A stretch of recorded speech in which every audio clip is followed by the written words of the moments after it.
Shalom, selamat pagi Bapak Ibu, Saudara-saudari, anak-anak yang Tuhan Yesus kasihi.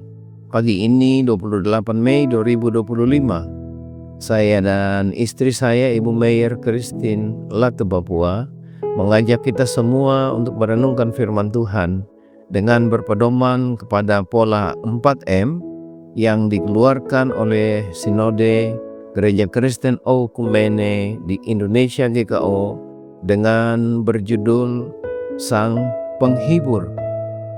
Namun sebelumnya marilah kita awali dengan berdoa bersama-sama. Tuhan Yesus, Bapa yang baik, terima kasih untuk hari baru anugerah Tuhan. Terima kasih untuk hidup, untuk nafas, untuk kesehatan, kesegaran.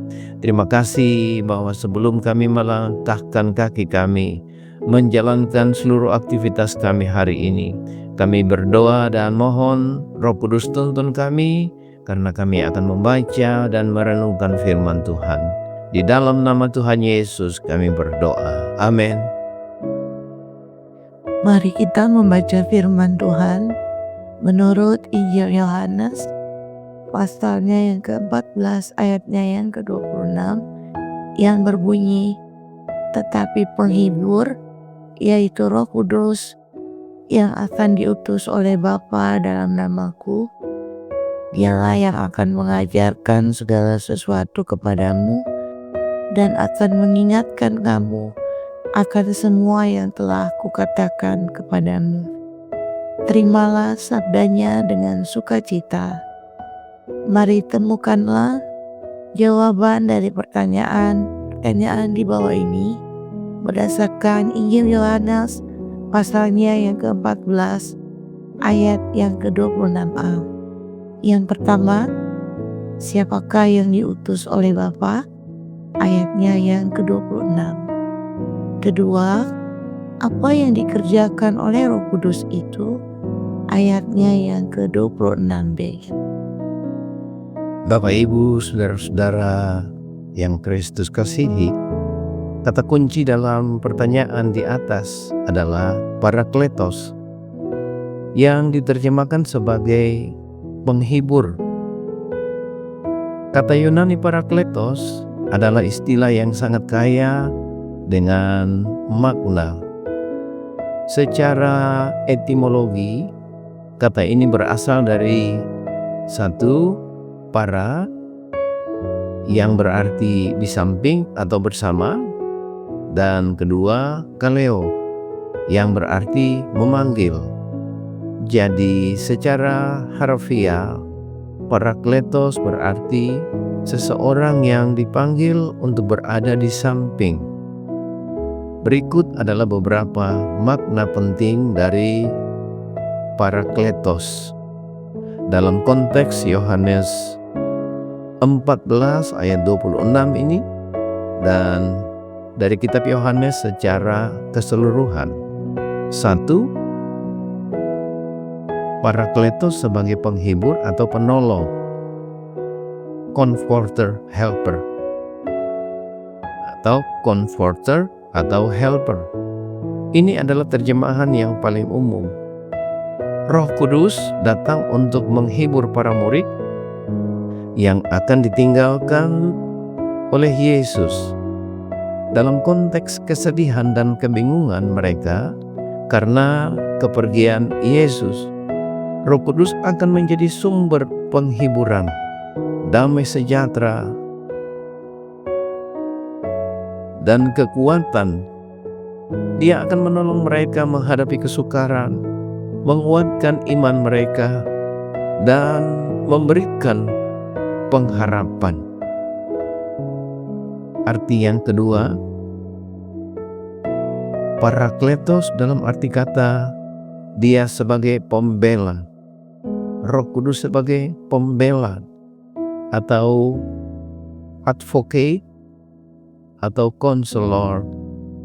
Dalam konteks hukum, parakletos bisa berarti seseorang yang dipanggil ke pengadilan untuk membela seseorang, seorang pengacara. Roh Kudus bertindak sebagai pembela kita di hadapan Allah. dan juga membela kebenaran Allah di dalam dunia yang tidak percaya. Dia juga menolong kita untuk membela iman kita. Dalam 1 Yohanes 2 ayat 1, Yesus sendiri disebut Parakletos. Kita di hadapan Bapa. Ia sebagai pengantara dan pembela kita.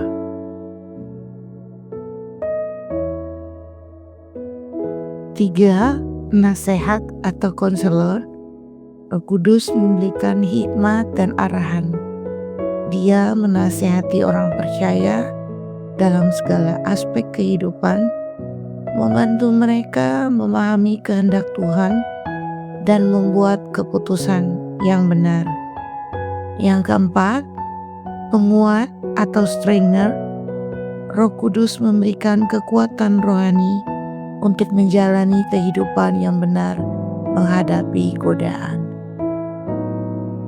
Singkatnya, Parakletos dalam Yohanes 14 ayat 26a ini adalah Roh Kudus yang datang sebagai pribadi ilahi yang akan menghibur, menolong, membela, menasehati, mengajar, dan menguatkan para murid Yesus setelah kepergiannya.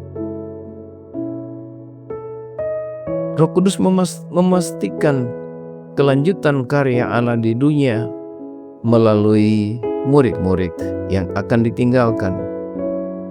Roh Kudus adalah kehadiran Allah yang menetap dan berdaya di dalam setiap orang percaya. Kesimpulannya adalah memberi hidup dipimpin oleh Roh Kudus, maka kita akan mengalami pimpinannya. Mari Bapak Ibu, saudara-saudara, bagikanlah firman Tuhan ini kepada keluarga kita, sahabat kita, saudara kita, saudara seiman, baik di tempat kerja, di gereja, atau dimanapun kita menjumpai mereka. Marilah kita tutup renungan ini dengan berdoa bersama-sama. Kita berdoa, Maha Besar Allah Bapa kami di dalam Yesus Kristus, kuatkan kami, dampingi kami oleh janji pencurahan Roh Kudus, supaya kami kuat menghadapi segala tantangan dunia ini. Biarlah Roh itu membela kami, menuntun kami kepada kebenaran, dan memberkati di dalam seluruh kehidupan kami. Hari ini kami akan masuk dalam seluruh aktivitas kami. Anak-anak cucu kami dalam studi Bapak berkati dari TK, playgroup sampai ke perguruan tinggi. Anak-anak kami yang mencari pekerjaan, Bapak bukalah pintu-pintu berkat untuk mereka. Orang tua di dalam usaha, bisnis, pekerjaan, pelayanan, Tuhan Yesus berkati.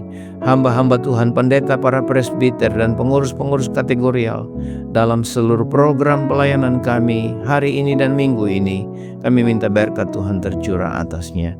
Terima kasih banyak Bapa di dalam sorga, terpujilah nama-Mu. Hanya di dalam nama Tuhan Yesus kami berdoa kepada Bapa di sorga. Amin.